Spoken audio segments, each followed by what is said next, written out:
Hello, it's a beautiful day and I woke up strong. No, despite the fact that I had to run my generator all night. Wow, I hope I'm not reporting myself to you. But I'm not really, bothered because I know a lot of you are just like me. Well, if you doubt it, let's take census. If you know you're watching me right now with your generating set, raise your hand. I see a whole lot of you. It's something that cuts across everybody, big and small. But the question is, can it be better? Can we generate light better?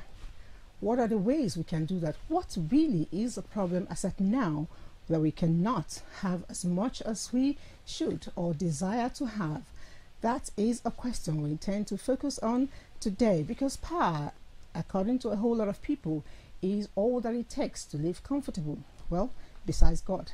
And we intend to bring in experts to speak to us on issues around generation, transmission, distribution, metering, all of that. And very importantly, alternative ways of getting light, electricity power in the nation. I love celebration, especially when it's a religious one. And today we can't really get going until we've had something on Salah. This is a lovely piece. Let's watch it. Baraka de Salah again.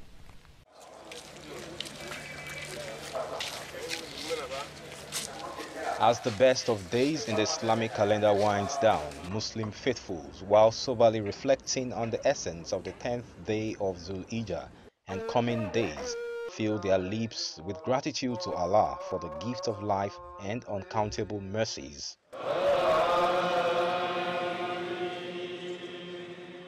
Allahu Akbar, La ilaha illallah. Allahu Akbar, walillahil hamd.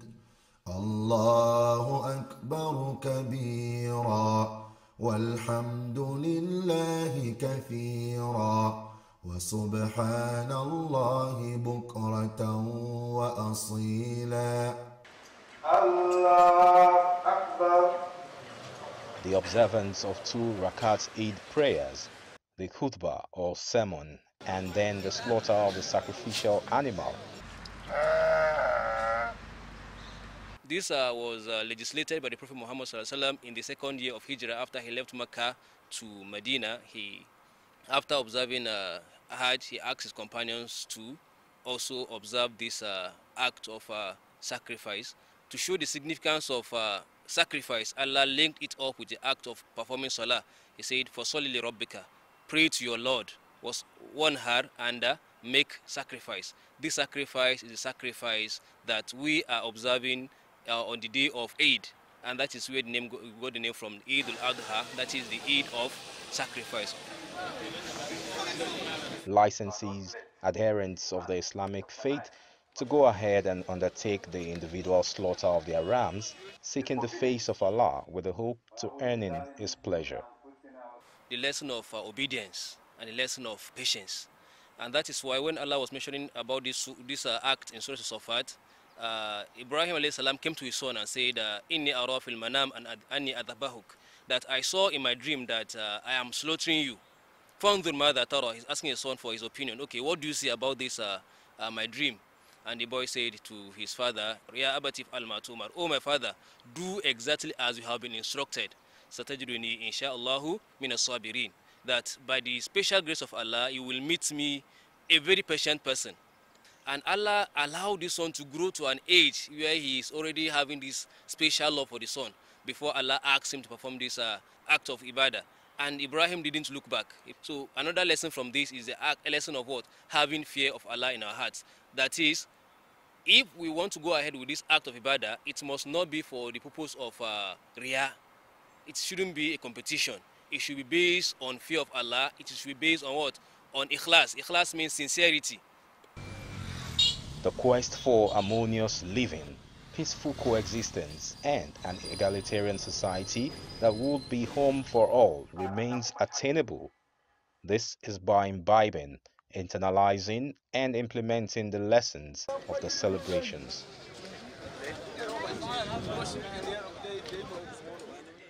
Okay, lovely package, and I have joining me to answer a lot of questions, especially from the likes of me in the studio, the Imam of Peace Court here in Abuja, the Imam of the Peace Court Mosque here in Abuja, in the person of Imam Mustafa Agbarere. Thank you for coming. I know you're quite used to our home. Thank you.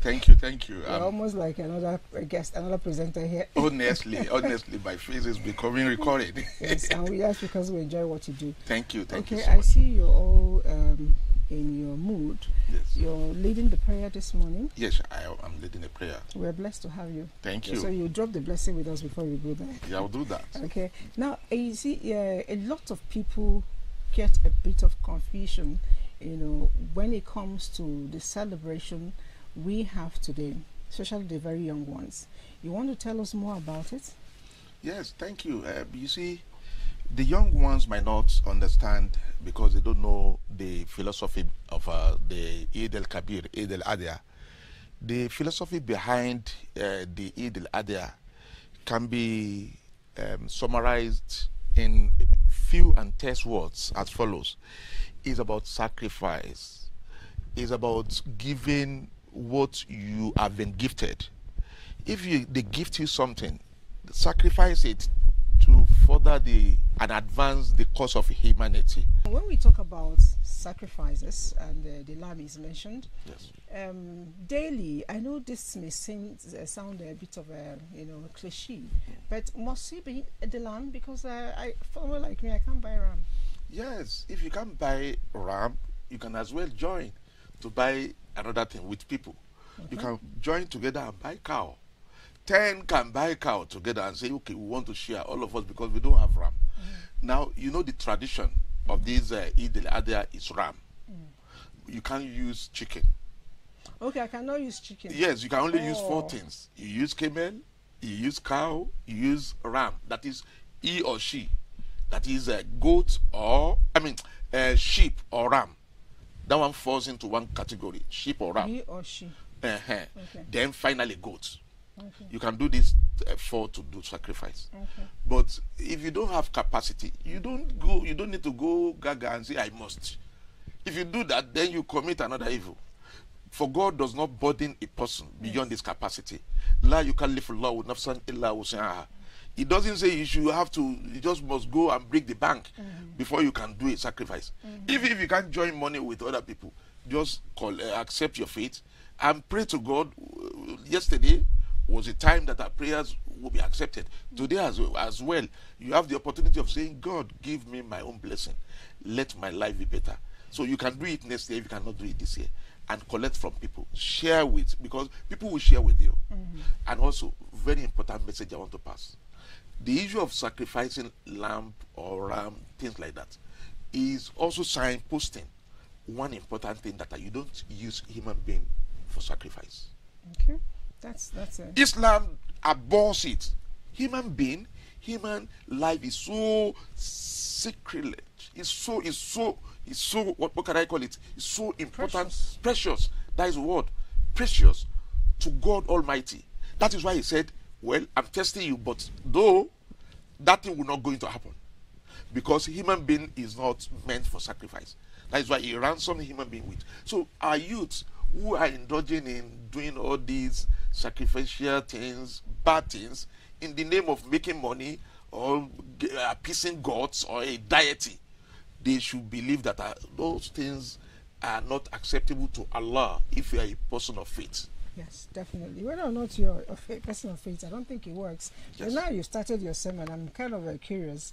Maybe we'll have to share a bit. You're going to, lead the prayer today. Yes. Maybe you should talk to us about, let's start with from here to listen to your sermon. Yes, you change from the message of blessing anytime we're doing sermons. We should now go into the message of spirituality. Speak to people. I'm talking to them, fear God. Because in Quran, Surah Al-Hajj, verse 33, where this issue of ram cotton originated, Allah says, "Lan yanala luhumha, wala dima'uha, walakin yanaluhu taqwa minkum." It shall not reach God the blood. It shall not reach God the flesh. But what shall reach God Almighty is your piety. It's your heart. Inside of you. Cleanse your heart. Know that it's not the blood that you are giving to God. God does not suck blood. God does not eat animal. But what God would see inside you is that, are you fearful of me? Are you pious? Are you nice to people, to your neighbor? Are you not harmful to your brothers and sisters, even to the other people of other faiths? Are you not going to be chanting my name while you are doing evil? This is what God will see in you. So it's a message that will go far and near when we take the advantage of today to sermonize to people, to tell them that it's about piety. Fear God. Fear God. Fear God. Fear God. I feel touched really, and I want to believe that everyone who is listening, assuming you do not have the opportunity of going to the Eid, you already listened to a part of it. Even if your takeaway today is to ensure that you love your neighbor Yes. as yourself, just like our Imam have already told us today. Please, let's practice it. It's important. What goes around comes around. If we give love, we get love. You get love. All right, thank you so much, Imam, for coming. I don't want to keep you because I know that you have a whole lot today Exactly. coming. We've been speaking with the Chief Imam, Peace Court Mosque, and incidentally, he will be in charge leading the prayer today. He is Imam Mustafa Agberere. Thank you for coming. Thank you. I for will having not me. go. Yes. You know, they say when message gets to you, you should do practice, right? Yes. So, thank you for something. Okay. Oh, thank you. But this will suit my throat, and that is a gift. Okay. Maybe I should give you my phone as my own. No. Somebody will be calling me. I don't know how to answer. Okay. I'll give you one. I'll prepare one and say, oh, my people in NTA, this is what I want to gift to you. Wow. As an expression of my love to you, expression of my faith, and as an expression of my charity. Whatever. Take We'll it. enjoy all of it. Anything. Yeah, Thank you so much for coming. Yes, so Okay, so we'll quickly take a break and let Imam go to the prayer ground. We'll be right back. Don't go away.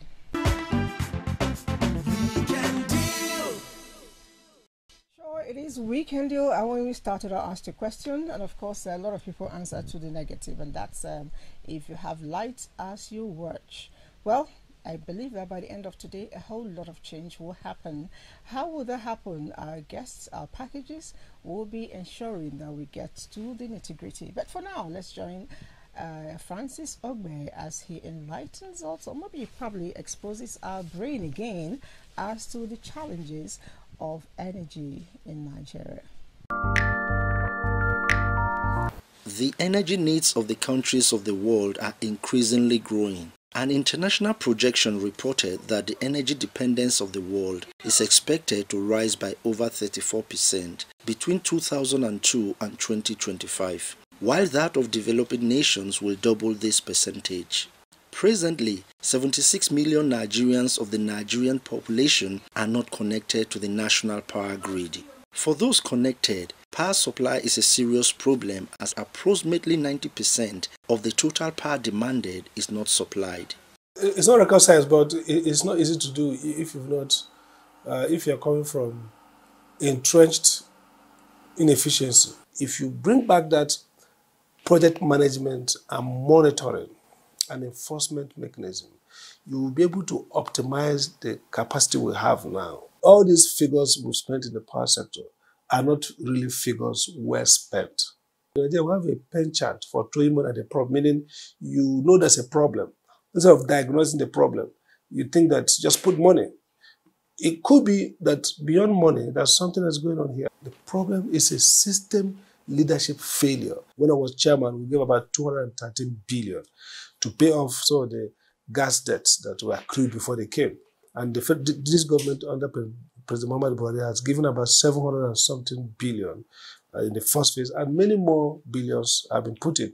The question then is, how much has this yielded result? And the evidence is that it has not produced the kind of result that we desire.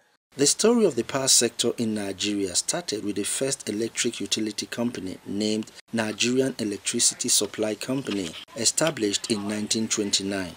By 1950, the Electricity Corporation of Nigeria (ECN) was established. By the year 2000, the National Electric Power Authority (NEPA) was in charge of the generation, transmission and distribution of electric power in Nigeria.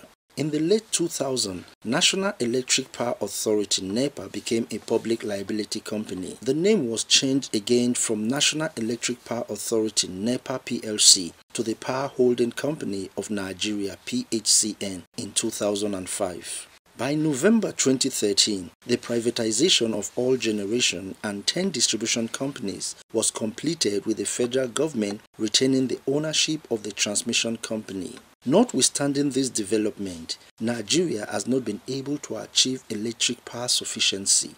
Privatization is difficult to do. You have to, you see, merely selling these assets to private sector does not guarantee you better outcome. That was the ideology that they used to deceive people in government. Or once you privatize and sell to private people, then you are home and dry. And I said, no. Evidence all over the world shows that what makes you get better service is the quality of your regulation, the quality of your corporate governance, the institutions you use to support these entities. South Africa, that has our competitor and our neighbor, so to say, is a publicly owned electricity market, but better managed, more sophisticated, with over 40 to 50,000 megawatts they are supplying daily. So the answer is not privatization.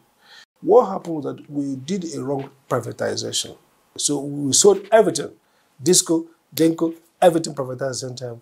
And now we're realizing that, look, government has to continue to make investment. And that's the sad part of it, that the government is actually arguably spending close to what they were spending before they privatized. Since the rural areas are far from the electricity grid, and most currently do not have power, there is need for each area to become a little hub where they would produce their own power by whatever resource that was closest to them.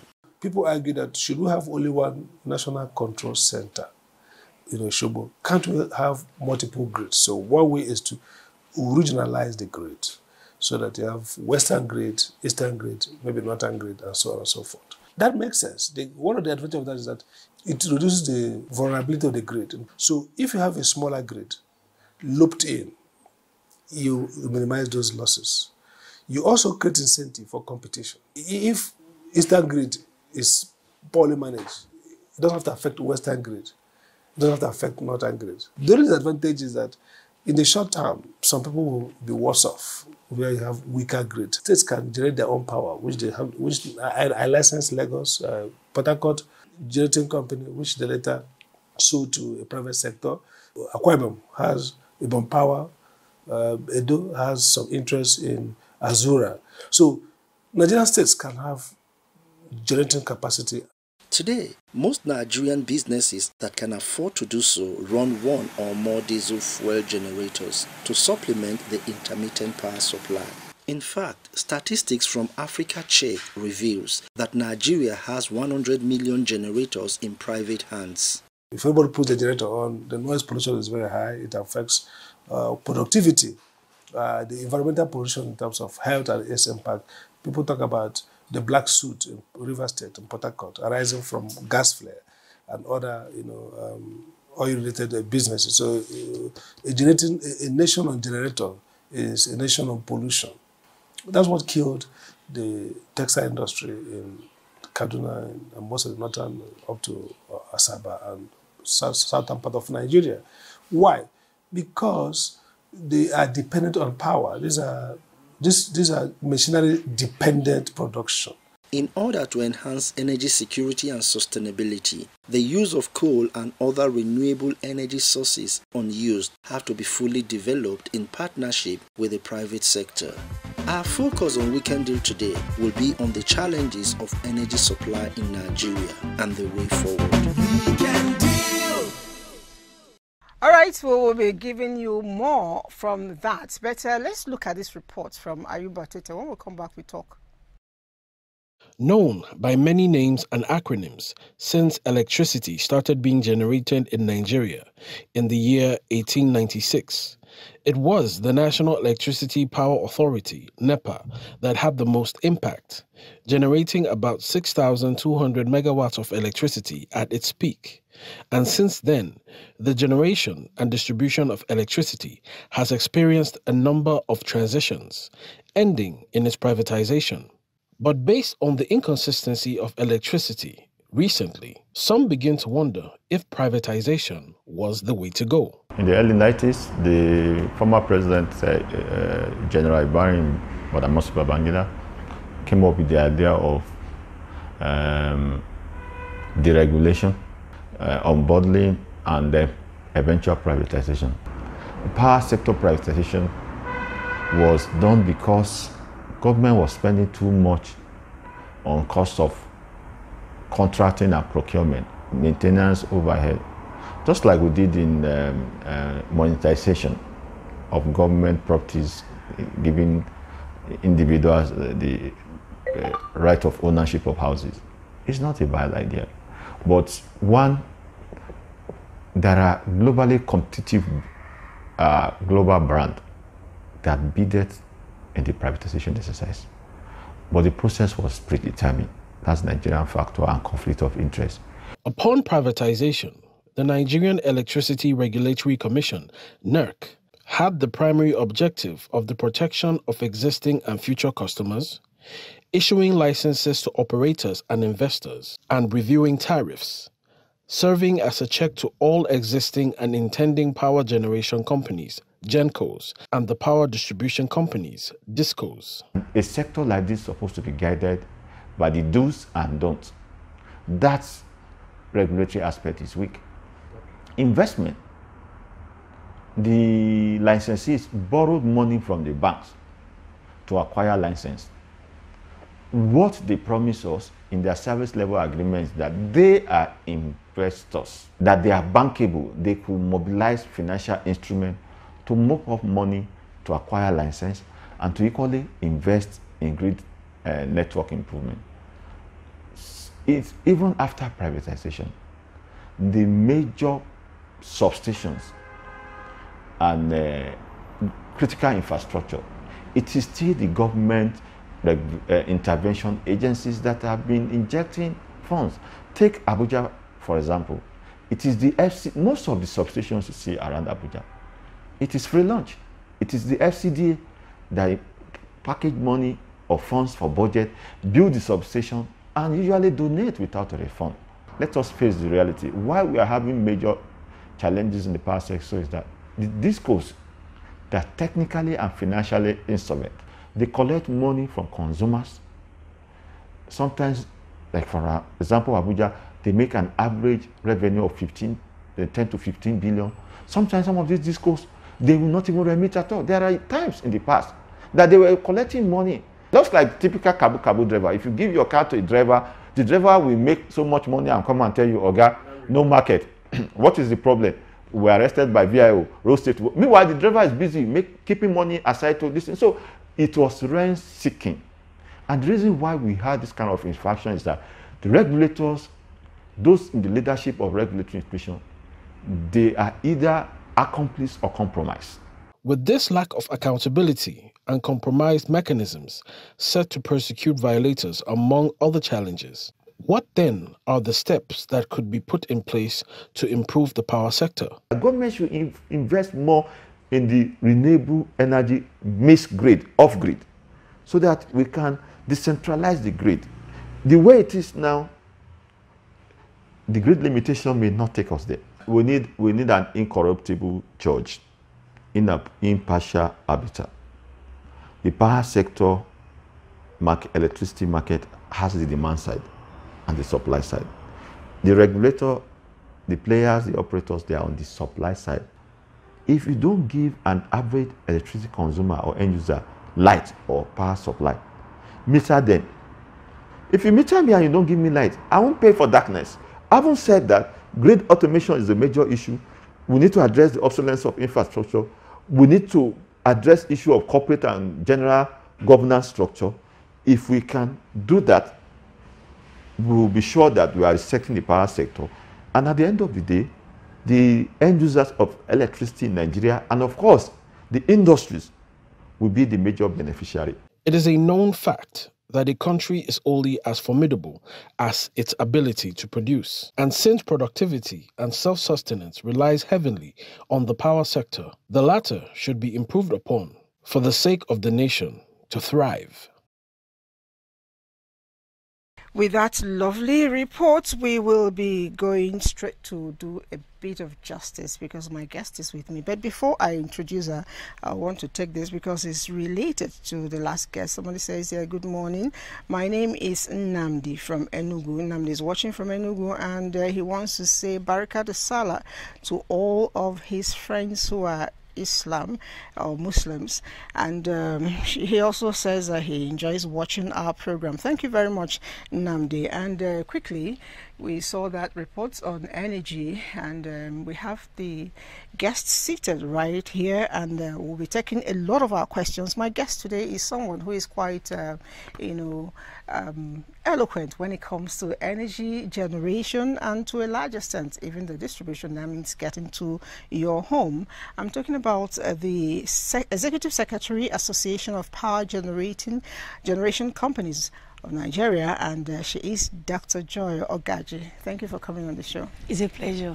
I know your everyday questions are coming to you, be it on the media or one-on-one. A lot of people will be asking, why are we not having lights? Why are we not having this? And a lot of blame game has been going on. And I keep asking myself, who really is the Tom and who really is the Jerry? That question you answer. But I'd like to know, for now, how much are we generating? That's a very good question. Currently, our generation figure is ranging around about 3,001, 3,004. For a country this large? Mm-hmm. How much do we need to feed this nation, properly for us to have regular light? At least 30,000 megawatts. 30,000? Mm-hmm. Are we just generating 10% of that? Mm. Okay, how much is being taken out of that 10%? I mean, that's the transmission and disco now. Okay, I think I would like to step back a bit. As Dr. Madi said, privatization was taught by everyone that with privatization we'll get our El Dorado, if you want us to use that word.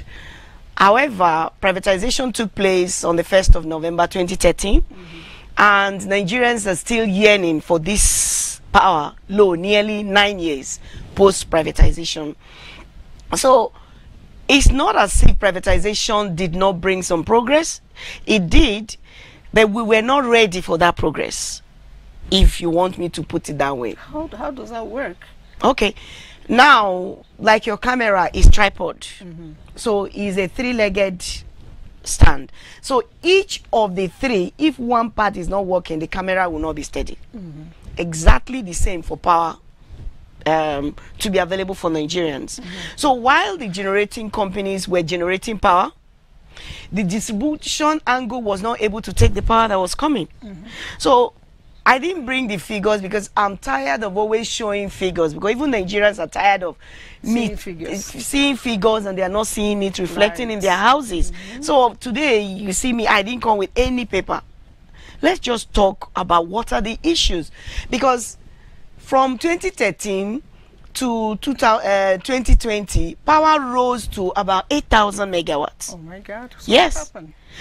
But it was not being utilized. The utilization figure was still around 3,000, 3,500, like that, until I think about 2021, we moved to 4,000. But now, we now started seeing the trajectory of power generation reducing. And why was it reducing? As you said when I came in that you read about the analogy on Akara. Akara woman? Yes, I'm the Akara mama. I sell Akara. So if our contract is for 100 Akara, and for the past 9 years, I've been making 100 Akara ready, and what you've been taking is just 30 out of the 100. One, the people giving me beans will not continue to give me because you are only paying for the 30. Even the 30, you're not paying for all of it. Is a percentage of the 30 you're paying me.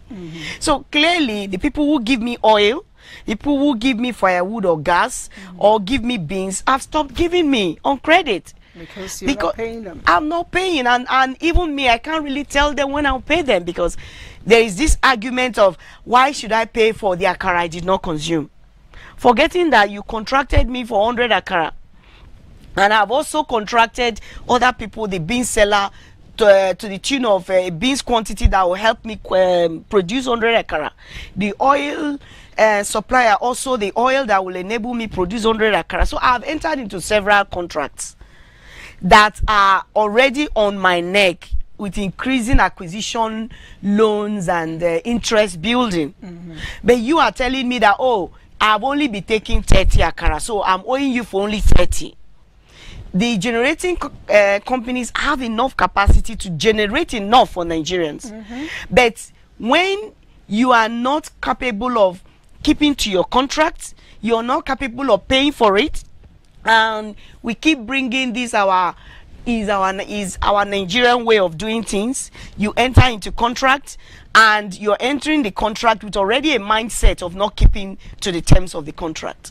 So how do investors, private investors, operate efficiently? They can't. Okay, now we're talking about private investors, and I remember you told me you were in Zululand in South Africa. I know that South Africa has, you know, to a large extent, steady power supply, and I'm told that it is public, and they are bigger than us. They are not the only one. Do you think we should, perhaps, like you said, we're not ready for the privatization? What's wrong with taking a step back? But someone once said that if Pekin no pass, you go repeat class, Abby. Can we go back to the public full-time government? Okay, fantastic. That's another very good question again. There are implications that I don't think the country is prepared to handle. I sit here to tell you that the privatization is not wrong. I was actually part of the team for the privatization. In 2011, when I joined the power sector, I was with the Presidential Power Task Force under the former administration, Goodluck Jonathan. Now, those of us that were in the Presidential Task Force, we were not politicians. We were brought in from different parts of the world. I came from UK. Some of my colleagues came from Canada, US. We were Nigerians. When we heard about the privatization, we were like, oh, let's give what we have. Yes. And so we all came. And the privatization, oh my God, the privatization document, anybody that wants to go and read it should go and read it. It's very good. However, what worked in Britain, when it comes to Nigeria, does not work. So we should ask ourselves, is it the Britain model that is a problem, or are we the problem? Because let me give you, for example, the distribution companies and the generation company signed performance agreement. Now, the performance agreement contained KPIs, key performance indicators, for the generation companies, for the distribution companies. For the generation companies, their key performance indicator, one of them was to ramp up capacity. We were having power deficit, so please increase power. And we asked, okay, who will be taking it? They say, oh, the distribution companies will be taking it. How about transmission? Transmission company also vowed that they would transmit whatever is being generated.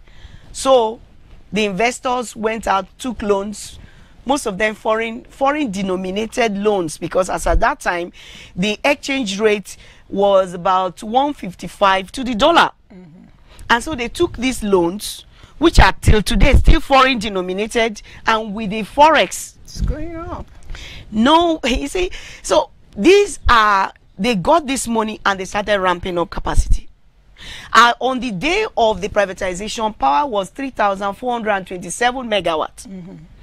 By the end of 2013, which is 31st of December, power had grown to 4,000 plus. I didn't have the figure, like I said, I didn't want to come and give figures. But by 2015, we had gone to 6,000, and power grew in that trajectory. But if you check the next column, transmission and distribution were just stagnant, 3,000, maximum 35. So that stagnation made it so difficult for all the power that is being generated to be pushed to Nigerians. So Nigerians were still frustrated. I also one of them, because in my house, though I'm the executive secretary for Gencos in Nigeria, I have generator, I have solar, I have inverter. So that is it. So we all suffer and we are all frustrated. All right. I don't want to cut you short. I feel quite embarrassed you saying that on national TV. Okay, so I will be getting to the state to get to find out. The whole idea is to find out the best solution to this problem, because as I'm talking to you, I need to hurry up and go warm my soup. But let's go to Lagos State and find out the possibilities of state their own independent power to generate. Then when we come back, she will talk some more. The development of any society is anchored on the steady supply of power, which is an elixir of manufacturing company. This is not, however, the case with Nigeria, where electricity is very epileptic. Power supply difficulties cripple the agricultural, industrial, and mining sectors, and impairs Nigeria's ongoing economic development. If they bring, I no go reach how many hours they don't take them back. If they want bring bill, a high bill, then they bring them. It's been worse than ever, because a few years back I can remember it was better, but now it's really worse. It's unpredictable, and it's the price. The bill they bring is so high. The energy crisis in Nigeria is resulting to inadequate and epileptic supply of electricity to Nigerians and can be traced to a few factors, which includes government monopoly of the transmission network, which is the greatest link in the power sector supply chain, all transmission links and network which are unable to carry any additional power load, and lack of maintenance, and security challenges in parts of the country. Our duty is to manage energy usage efficiently. So I think what we really need to do is to have a hybrid of the national grid. The Lagos State electricity policy unveiled by Babajide Sanwo-Olu, the executive governor of Lagos State in December 2021, was geared towards providing a reliable, affordable, and uninterrupted power supply to residents for at least 20 hours a day. However, to achieve that, it needs to have an electricity sector that is entirely focused on serving the state. Part of the challenge Lagos State government has to face is having an enabling constitution and legal framework that is firmly rooted under the 1999 Constitution. And then if you now come to Lagos State, there is a proposed law that Lagos State is also planning to put in. Remember that there is already a law in Lagos State on electricity-related matters. So they plan to amend that law to then cover a lot of ground on power generation, transmission, and distribution. There are engagements that are also ongoing in Lagos State as to how to undo this proposed Lagos State law in such a way that the project or the program is successful, and in such a way that energy at the end of the day is available to all our stakeholders, customers, in such a way that both the policy, both the regulation, everything works out seamlessly, particularly because of players that are already in the field, so that all the interests are protected. In a bid to resolve the energy crisis of the country, there's been a decision from the National Assembly to amend the constitution in order to allow the state's autonomy to generate, transmit, and distribute electricity in areas covered by the national grid, which is perceived as a dynamic move in improving electricity power supply nationwide. All right, that's from Lagos, and possibilities are there for them. And I know that in other states there are. We've been visiting round, and I see a lot of people writing with their own questions. But let me start with my guest in the house. She's still with us, very much with us, Dr. Joy Ogaji. And I'd like to know, what's your take on states' own grid, not the national grid? Apparently, every state having their grid is going to be even difficult to manage. Oh, really? How? I think the best thing should be maybe regionalization. Currently, we have about 6 geopolitical zones. So maybe we can start with regional grids first. Some states like Lagos, I can give them any day. They can manage anything.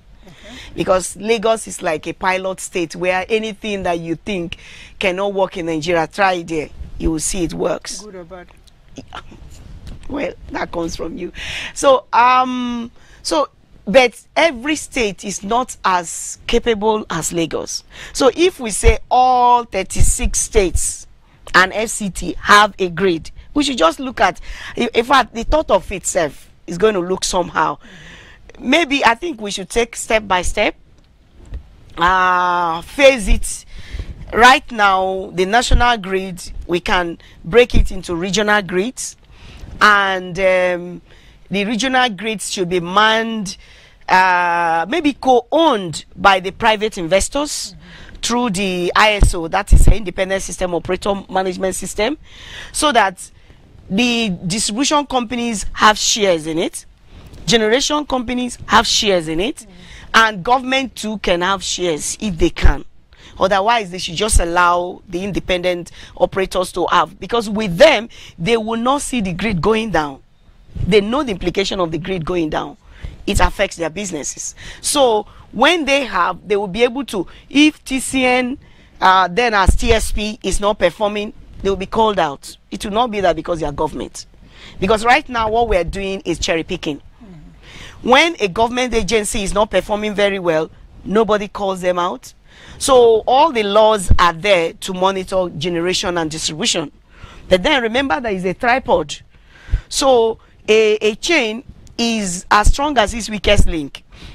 So if the chain is not all round, one part to be, and the weakness of one part affects the others. From your talk, I think you may be implying that the middle one too should be privatized. Well, a lot of people have called for the privatization of the transmission, but government from day one have said, because of the sensitivity of the network in terms of security and all the rest, that they will not want it managed by private persons. But I think concessioning it is good. Okay. They can concession it. Concessioning is a good way of starting to see how the concessionaires manage it. For example, in the privatization, we have 2 concessionaires. The Shiroro is owned by a concessionaire for 30 years. Kainji Dam and Ejeba owned by Mainstream, Shiroro by North-South Power. So, and they are doing a very good job with those generating plants. So we can also try the concessioning model for the transmission and see how they operate it. We have very good engineers in Nigeria, but then we need to move away from our Nigerian way of doing things to attitude.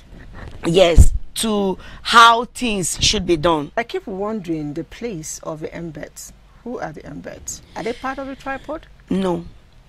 They are in between the tripod. Oh. Now, looking at the role of embeds, again, will take me back to pre-privatization time, if you don't mind. because I've come to understand that if Nigerians understand they get the proper information of how the power sector works, then they will understand to know where the problem lies. Again, remember those two words I put out there: corporate governance and sanctity to contract are key for us to make progress in the power sector. When the privatization was to take place, the federal government did a lot and spent a lot of money. There were road shows all over the world, one in South Africa, one in London, Washington, Singapore, for the eastern region, and so many other places. Maybe I can't remember, recall now, advertising for the privatization. And I will tell you that 152 consortia, not individuals. Consortia is a conglomerate of companies that come together to form one. So 152 of them all bidded for our assets. You know, the Nigerian power sector is a very beautiful bride that everyone wants. But when the grooms come close, I don't know, after some time they start pulling out because I don't know, something must be wrong with the bride. So we need to check what's wrong with the bride. Maybe so doesn't brush well. 152 consortia came and bidded for these assets, and after the first round of bid, we noticed that they started pulling out until the few that ended up. So sometimes Nigerians will be saying, oh, the power sector was sold to cronies. 152 consortia all over the world bidded for these assets. So we need to ask ourselves, instead of just calling woof, woof, woof, why did they withdraw those good grooms? Why did they withdraw? And why did we end up with these so-called cronies? We ended up with these cronies because the privatization was at the risk of failing. These so-called cronies were patriotic Nigerian investors who felt that, come on, we cannot watch for our country to be put to shame after all these road shows. Okay. And then they invested. Whether or not they are qualified or not, it's inconsequential. All right, I don't want to, help you all and all. I wish I had more time to, get this done. But I know that you're always available for Nigerians to educate us, and it's been quite educating today. Thank you for coming on the show. And we've been talking with the Executive Secretary of the Association of Power Generation Company, the person of Dr. Joy Ogaji. And for you all who've contributed, stay on. The show is not over. We'll continue right after this break.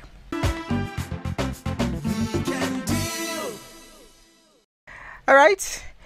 From Sokoto back to the studio, and I have someone to still answer more questions from me and, of course, from you as we roll them in. And he is the former General Manager, Corporate Communications, AEDC, the person of Bode Fadigbe.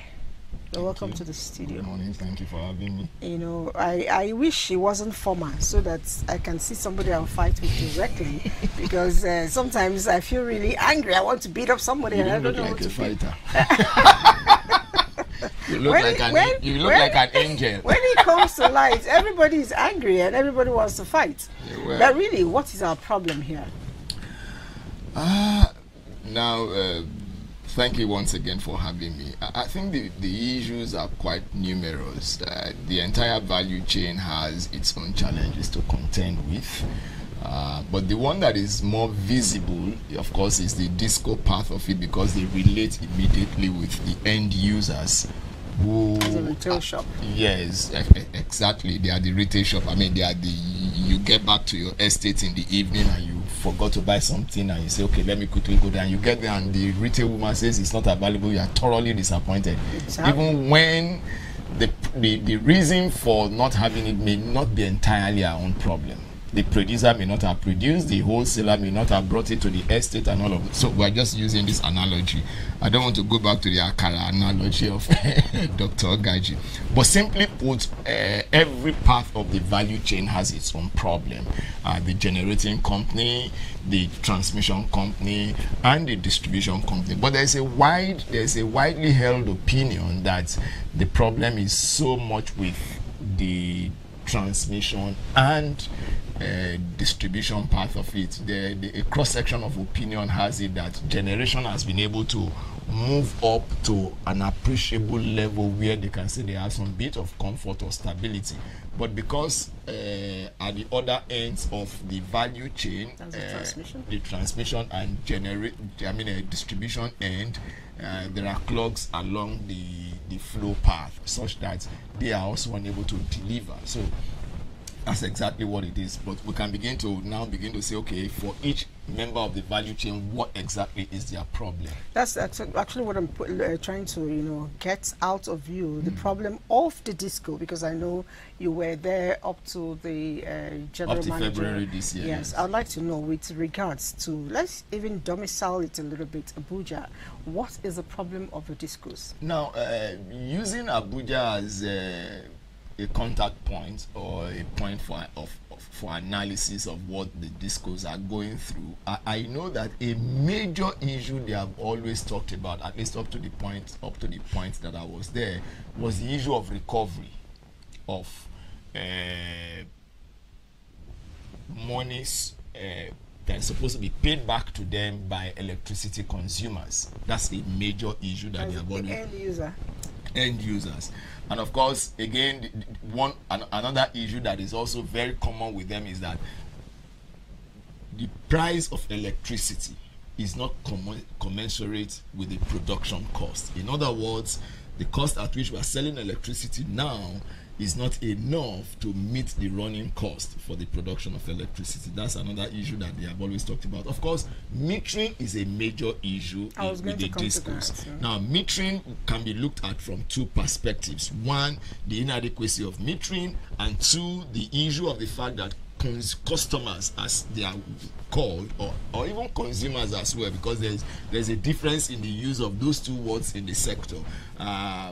Most of the discos have come out to say, look, our energy is being stolen, putting it bluntly. Now, the fourth problem that you are likely to hear the discos talk about is that of vandalism. People who don't think well for this country go around to vandalize. I remember, I think Ibadan Disco was saying that they lose almost 40 million every month to acts of vandalism. That's quite huge. Is it 40 or 50 million?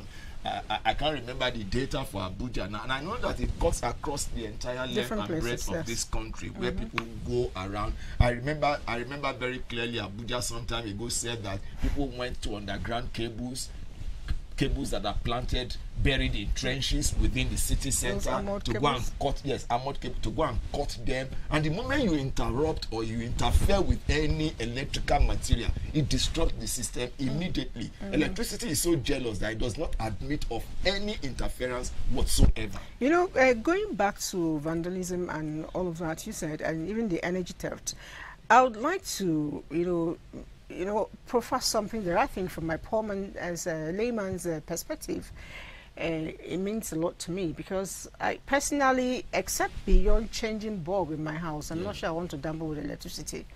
It's so scary. Angels don't do that. All right, so if angels don't do that, that means part of the people who are doing this are still people who work with the authority. So how do we put enough monitoring, in system? I mean, you could actually use, unknown electrical marshals to ensure that if they see something, they say something. Yes. What part of that has been done? I hope Abuja will pay me for this pro bono that you seem to be pushing me to do for them. But I remember very clearly that there was a time that Abuja was working with the Federal Ministry of Justice in terms of using regulatory tools to make sure that whoever comes against the law is properly punished. But coming back to what the issue that you have just raised, is it possible that those who are even there are also complicit in this matter? Now, you cannot have as much as 3,000, 4,000 people and you don't have one or two of them. Jesus had only 12. And he still had Judas. He still had one of them that did what he did eventually.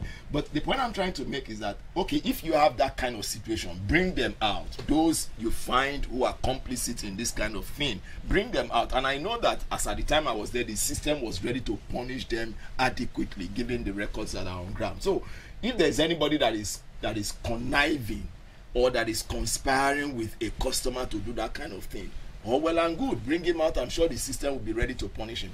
But we also have situations where customers are so, I mean, let me not use the word customer now, where some people are so daring, they go into the network and do all of those kind of things. How many policemen are you going to put to each of these materials? We are contending with security issues, more serious security situations now, such that you don't have enough men to deal with that one. You now want to look for men that will police every transformer, police every pole, or come and be looking. They have their own marshals that go around, if using your own word. They have their own marshals. They call them revenue protection agents, to go around to inspect the meters, and if they see any situation where there has been a compromise, quite a number of people have called me to say, oh, I've been accused of bypassing my meter, I've been accused of tampering with my meter, and I said, have they given you evidence? Say, no, they have not. Say, let them show you the evidence. And I called the people who are involved and I said, show me the evidence, and they show me. I said, sorry, this is a clear case of infraction.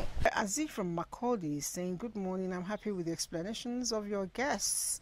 You know, they are down to earth with the educating average Nigerian. But I'd like to know, why are prepaid meters not still distributed to all Nigerians up until this day and time? And I know you worked with ADC. Yes, like we rightly said, and let me backtrack a little bit. I recall that while Dr. Ogaji was on the program this morning, she was talking about the key performance indicators for both distribution, generation, and transmission. But I'll narrow down on distribution this morning. Two principal key performance indicators were given to the discos. One, that they should reduce what is called the ATC and C losses, average technical, commercial, and collection losses, and then metering. Now, if we dig very deep into these two KPIs, they are interwoven, because as one of the things that you need to reduce your ATC and C is the metering of the customer, because there is a lot of leakage. With the metering of customers, you would have blocked the leakage. Okay. But again, like the customer rightly identified, it's still a mystery that we have not been able to meet our customers to such point where we can say that we have that comfort, or we have gotten to that comfort zone. So right now, metering is still a major issue, and there are so many factors that you can identify. All right. Yeah, and with that, we call it a day today on the show. We'll be with you again tomorrow. Join us then, bright and early. Bye.